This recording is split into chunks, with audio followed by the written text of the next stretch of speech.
Kala ko'y di pa handa, muling tumibok ang damdamin, ngunit bigla kang dumating sa buhay ko.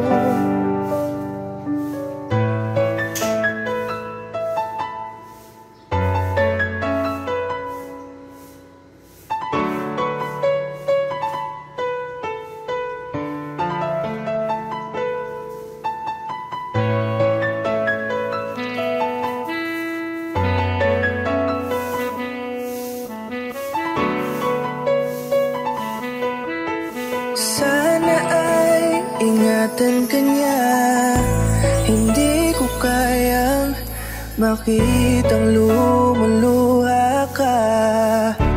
Kaya sobrang sakit sa akin na bitawan ka. Ngunit ngayon ay hindi na pwede. Tayo'y napagod sa labay na talo, kaya akin ang ipapaubaya ang puso mo sa kanya.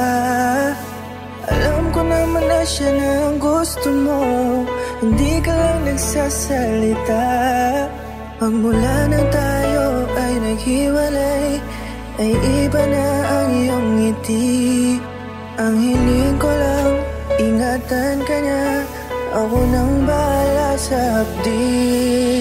Hindi ka man sa'kin binigay, ay sana'y kapalit naman ito ay ika'y liligaya. Pag-ingatan ka sana ng bago mong mahal. Yan ang araw-araw ko sa Diyos ay pinagdarasal.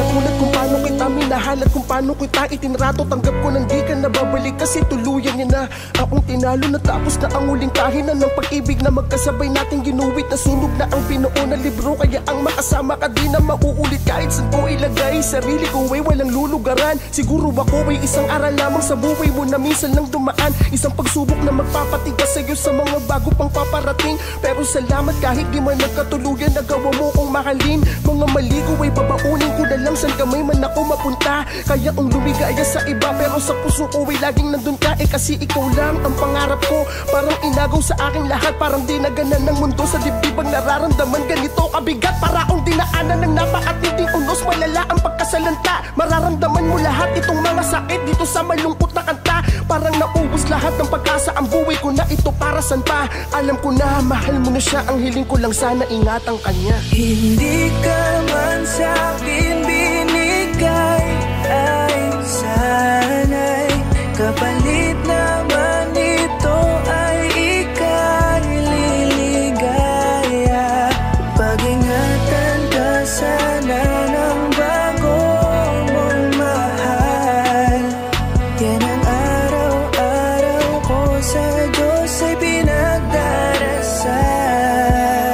Hindi ka man sa'kin binigay, ay sana'y kapalit naman ito ay ika'y liligaya. Pag-ingatan ka sana ng bago mong mahal. Yan ang araw-araw ko sa Diyos ay pinagdarasal.